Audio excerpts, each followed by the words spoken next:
আসসালামু আলাইকুম সবাইকে। আশা করি সবাই ভালো আছেন। সবাইকে আবারও স্বাগত জানাচ্ছি নতুন একটি ভিডিও টিউটোরিয়ালে। আজকের ভিডিওতে আমরা ফেসবুক অ্যাডস কিভাবে কাজ করে সেই বিষয়টা সম্পর্কে জানবো। এর আগের ভিডিওতে আমরা ফেসবুক অ্যাডস কি বা ফেসবুক অ্যাডস আসলে এর ধরনটা কত ধরনের এবং কেন এটা গুরুত্বপূর্ণ সেই বিষয়ে বিস্তারিত জেনেছিলাম। আগের ভিডিও আপনি যদি না দেখে থাকেন তাহলে আই বাটনে পেয়ে যাবেন, আমি ডেসক্রিপশনে দিয়ে দেবো এবং প্লেলিস্টেও পাবেন। আজকের ভিডিওর মূল টপিকে আমরা যাব। তার আগে যদি আপনি আমার চ্যানেলে নতুন হয়ে থাকেন তাহলে চ্যানেলটি সাবস্ক্রাইব করতে ভুলবেন না, আর যদি অলরেডি আপনি সাবস্ক্রাইব করে থাকেন তাহলে আপনাকে অসংখ্য ধন্যবাদ এবং অবশ্যই লাইক, কমেন্ট এবং শেয়ার করতেও ভুলবেন না। তো চলুন ভিডিওর মূল টপিকে চলে যাই। তো আজকে আমরা যেটা জানবো যে ফেসবুক অ্যাডসটা আসলে কিভাবে কাজ করে। সো ফেসবুক অ্যাডস কাজ কিভাবে করে এটা জানার জন্য আমাদের কয়েকটা বিষয় জানতে হবে এবং এই বিষয়গুলো থেকে আমরা ক্লিয়ারলি বুঝবো যে কিভাবে ফেসবুক অ্যাডস কাজ করে। ওকে, সো প্রথমে হচ্ছে আমরা অ্যাড অবজেক্টিভস সম্পর্কে জানবো। তো অ্যাড অবজেক্টিভস আসলে কি? অ্যাড অবজেক্টিভ হলো যে ধরে নেই আমরা একটা অ্যাড রান করব। ওকে, সো অ্যাড ক্যাম্পেইন রান করবো, অ্যাকচুয়ালি আমরা যেটাকে বলতে পারি যে অ্যাড রান করা বা অ্যাড ক্যাম্পেইন রান করা। তো আমরা যদি একটা অ্যাড ক্যাম্পেইন রান করি তো সেক্ষেত্রে আমাদের ওই অ্যাডটা রান করার আমাদের উদ্দেশ্যটা কি? যে আমরা কি অ্যাওয়ারনেস বাড়াতে চাই, জনগণকে জানাতে চাচ্ছি যে আমাদের একটা প্রোডাক্ট আছে, নাকি আমাদের যে ওয়েবসাইট আছে সেই ওয়েবসাইটে আমরা ট্রাফিক নিয়ে আসতে চাচ্ছি? অর্থাৎ আমাদের ওয়েবসাইটে প্রোডাক্ট আছে, সেই প্রোডাক্ট যেন মানুষ পারচেস করে, অ্যাড টু কার্ট করে, সেই জন্য কি আমরা অ্যাড রান করছি, নাকি আমরা লিড চাচ্ছি? লিড কালেক্ট করার জন্য কি আমরা অ্যাড রান করছি, নাকি আমরা সেল বাড়াতে চাচ্ছি? সো এই যে বিষয়গুলো, এগুলোই হচ্ছে এক একটা অ্যাড অবজেক্টিভ বা অ্যাডের উদ্দেশ্য। এক একটা অ্যাডের আসলে এক এক রকম উদ্দেশ্য থাকে। যেমন আপনারা খেয়াল করবেন যে যখন আপনারা স্পন্সর্ড কোনো অ্যাড দেখেন, অ্যাডের নিচে স্পন্সর্ড লেখা থাকে, তখন খেয়াল থাকে যে ইনস্টল নাও বা মেসেজ নাও অথবা বুক নাও, এরকম যে অপশনগুলো, তাই না? তারপরে হচ্ছে পারচেজ নাও। হ্যাঁ, তো এই যে বিষয়গুলো, এগুলো কেন থাকে? এগুলো থাকে যে ওই অ্যাডটা রান করা হয়েছে ওই পারপাসে, যে যাতে মানুষ অ্যাড টু কার্ট করে অথবা মানুষ ওই প্রোডাক্ট সম্পর্কে জানে, যেটাকে অ্যাওয়ারনেস বলা হয়, অথবা যে অ্যাড টু কার্টের ক্ষেত্রে যে ওই ওয়েবসাইটে গিয়ে পারচেস করে। সো এটা হচ্ছে অ্যাড অবজেক্টিভ। তো এক একটা অ্যাডের আসলে এক এক রকম অবজেক্টিভ থাকে। সো এই জন্যই ফেসবুক যেটা করেছে, অ্যাড অবজেক্টিভগুলোকে আলাদা ক্যাটাগরি করে দিয়েছে। আমরা যখন প্র্যাকটিক্যালে যাব তখন দেখব যে ফেসবুকের যে অবজেক্টিভগুলো সেগুলো আমরা কিভাবে ব্যবহার করব। আপাতত আমরা জেনে রাখবো যে ফেসবুকের কিছু অ্যাড অবজেক্টিভ রয়েছে, যে অবজেক্টিভকে টার্গেট করে বা যে কোনো একটা অবজেক্টিভকে আমাদের হচ্ছে সিলেক্ট করে অ্যাড রান করতে হবে। ওকে, নেক্সট হচ্ছে অ্যাড ফরম্যাট। অ্যাড ফরম্যাট বলতে কি বোঝায়? অ্যাড ফরম্যাট বলতে যে আমরা যে অ্যাডটাকে রান করব সেই অ্যাডের যেমন আরও সহজ হবে যে আমরা কি ইমেজ দিয়ে অ্যাড তৈরি করব, নাকি ভিডিও দিয়ে অ্যাড তৈরি করব, নাকি ক্যারোসেল অ্যাড তৈরি করব, অথবা আমরা কি স্লাইড শো অ্যাড তৈরি করতে চাচ্ছি নাকি কালেকশন অ্যাড তৈরি করতে চাচ্ছি। এগুলো সম্পর্কে আমরা আগের ভিডিওতে জেনে এসেছিলাম যে ইমেজ অ্যাডস কি বা ভিডিও অ্যাডস কি অথবা ক্যারোসেল অ্যাডসই কী বলে। যখন আমরা কোনো ফেসবুক অ্যাড দেখি, এক একটা অ্যাড কিন্তু এক এক রকম হয়। আমরা এক এক সময় ইমেজ অ্যাডস দেখি, কেউ ইমেজ অ্যাডস রান করে, কেউ আবার ছোটো ছোটো ভিডিও অ্যাডস রান করে, কেউ আবার ক্যারোসেল অ্যাডস তৈরি করে। সো এই যে অ্যাডের যে অ্যাড ফরম্যাটের যে ভ্যারিয়েশন, এটাকেই হচ্ছে অ্যাড ফরম্যাট বলা হচ্ছে। এখন এক একটা প্রোডাক্টের আসলে এক এক রকম অ্যাডের প্রয়োজন হয়, বা যারা অ্যাড রান করে বা যে বিজনেসগুলো আছে তারা আসলে মনে করে যে তাদের জন্য আসলে কোন অ্যাডটা সুইটেবল হবে, কোন অ্যাড ফরম্যাটটা। তখন সেটার উপর ডিপেন্ড করে তারা নির্ধারণ করবে যে কী ধরনের ফরম্যাট তারা হচ্ছে ইউজ করবে। সো এটা হচ্ছে অ্যাড ফরম্যাট। ওকে, সো নেক্সট হচ্ছে অ্যাড কন্টেন্ট। অ্যাড কন্টেন্ট বলতে কী বোঝায়? অ্যাড কন্টেন্ট বলতে যেটাকে বোঝানো হয় সেটা হচ্ছে eye catching visuals, persuasive copy বা and a clear call to action. অর্থাৎ craft your message to resonate with your target audience and entice them to take the desired action. অর্থাৎ অ্যাড কন্টেন্টের ক্ষেত্রে বিষয়টা হচ্ছে যে আমরা যে অ্যাডটা দেখাচ্ছি, ওকে, বা অ্যাডটা তৈরি করছি, সেটা অবশ্যই যেন আই ক্যাচি হয় বা অ্যাট্রাকটিভ হয়, যাতে মানুষ ক্লিক করে বা সেটা পারচেস করতে চায় বা মানুষ আকৃষ্ট হয়।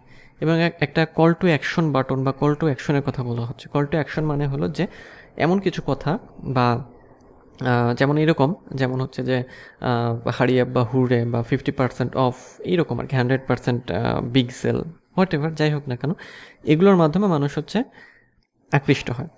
আকৃষ্ট হয় এবং তখন তারা সেটা কিনতে আগ্রহী হয় বা তারা হচ্ছে সেগুলো কেনে। সো এই হচ্ছে অ্যাড কন্টেন্ট। যে অ্যাড কন্টেন্ট আমাদের কী করতে হবে? সুন্দরভাবে তৈরি করতে হবে যাতে মানুষ কিনতে আগ্রহী হয়। ওকে, সো এই হচ্ছে যে ফেসবুক অ্যাডস কীভাবে কাজ করে। ওকে, সো আমরা তাহলে অ্যাড অবজেক্টিভ জানলাম, অ্যাড ফরম্যাটস জানলাম এবং অ্যাড কন্টেন্ট সম্পর্কে জানলাম। নেক্সট হচ্ছে আমরা অডিয়েন্স টার্গেটিং সম্পর্কে জানবো।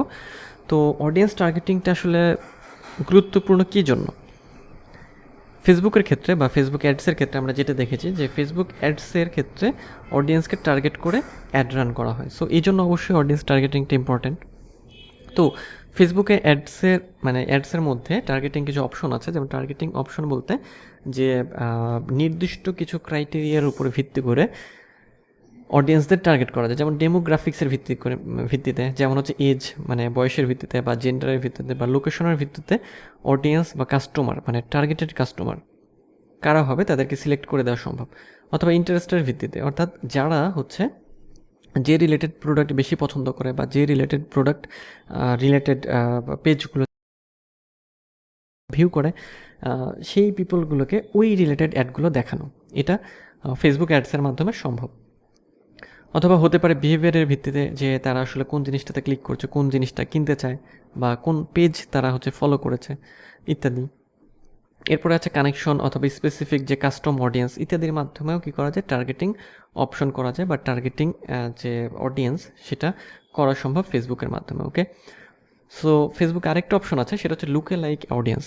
তো লুকে লাইক অডিয়েন্স বলতে আসলে কী বোঝায়?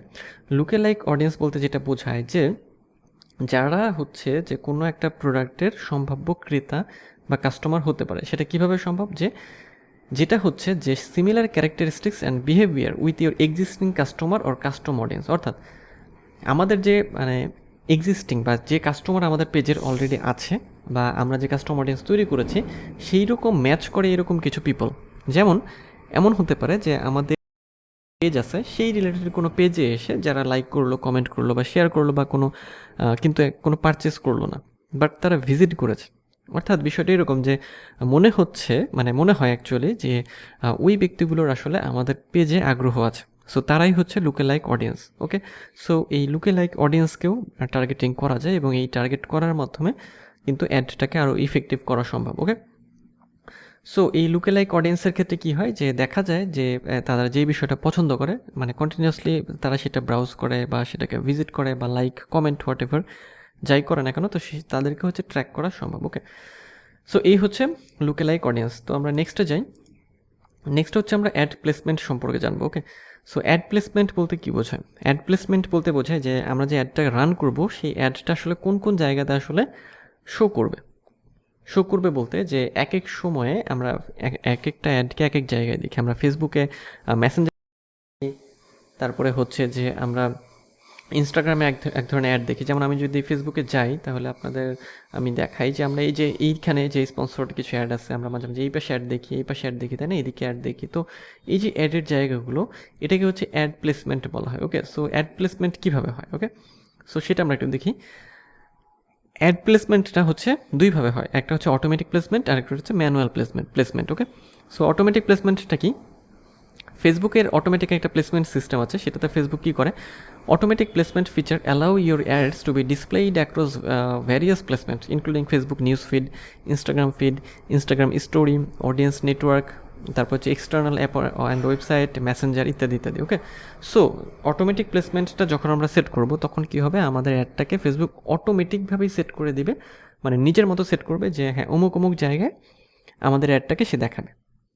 এটা হচ্ছে অটোমেটিক, তাকে আমরা বলে দিলাম না যে তুমি এই জায়গায় অ্যাডটাকে দেখাবে, ফেসবুক নিজের মতো করেই তার অ্যাডটাকে হচ্ছে সে দেখাবে।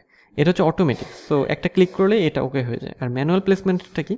ম্যানুয়াল প্লেসমেন্টটা সেটা হচ্ছে আপনি যেটা করবেন যে আপনি সিলেক্ট করে দিতে পারেন যে আপনি আসলে কোন কোন জায়গাতে অ্যাডটাকে দেখাতে চান। ওকে, সো ফেসবুকের এরকম 13 থেকে 14টা ম্যানুয়াল প্লেসমেন্টের জায়গা আছে, সেই জায়গাগুলোতে আপনি অ্যাডগুলোতে শো করতে পারবেন। ওকে, আমরা প্র্যাকটিক্যালি দেখব যে ম্যানুয়াল প্লেসমেন্ট আমরা কীভাবে করব। ওকে, সো ম্যানুয়াল প্লেসমেন্টের ক্ষেত্রে বলা হচ্ছে you can choose specific ad placement based on your campaign goal and target audience, অর্থাৎ আমাদের যে ক্যাম্পেইন গোল থাকবে এবং যে টার্গেট অডিয়েন্স যারা থাকবে তাদেরকে টার্গেট করে বা তাদের জন্য আমরা কি করতে পারবো, ম্যানুয়াল প্লেসমেন্ট সেট করতে পারবো। অর্থাৎ দেখা গেলো আমি যে ক্যাম্পেইন গোল সেট করেছি বা আমার যে টার্গেট অডিয়েন্স আছে তাদের জন্য নির্দিষ্ট কিছু জায়গায় আমার অ্যাডটাকে প্লেসমেন্ট করা দরকার। আমার অটোমেটিক ক্ষেত্রে আমি কি করব, ম্যানুয়াল প্লেসমেন্টে যাব। ওকে, সো সবচেয়ে বেটার হলো যে ম্যানুয়াল প্লেসমেন্টই করা। সেক্ষেত্রে কী হবে যে আপনি সিলেক্ট করে দিতে পারবেন যে কোন কোন জায়গাতে আপনি অ্যাডটাকে দেখাতে চান। ওকে, তো আজকের ভিডিওতে আমরা যেটা জানলাম সেটা একটু সামারি করি। আমরা অ্যাড প্লেসমেন্ট সম্পর্কে জানলাম, এরপরে আমরা অ্যাডের যে ফেসবুক অ্যাডস আসলে কীভাবে কাজ করে, সেখানে আমরা অ্যাড অবজেক্টিভ, অ্যাড ফরম্যাট এবং অ্যাড কন্টেন্ট, একই সাথে যে অডিয়েন্স টার্গেটিং বিষয়টা সম্পর্কেও জানলাম। পরের ভিডিওতে আমরা অ্যাড অকশন অ্যান্ড বিডিং সম্পর্কে জানবো।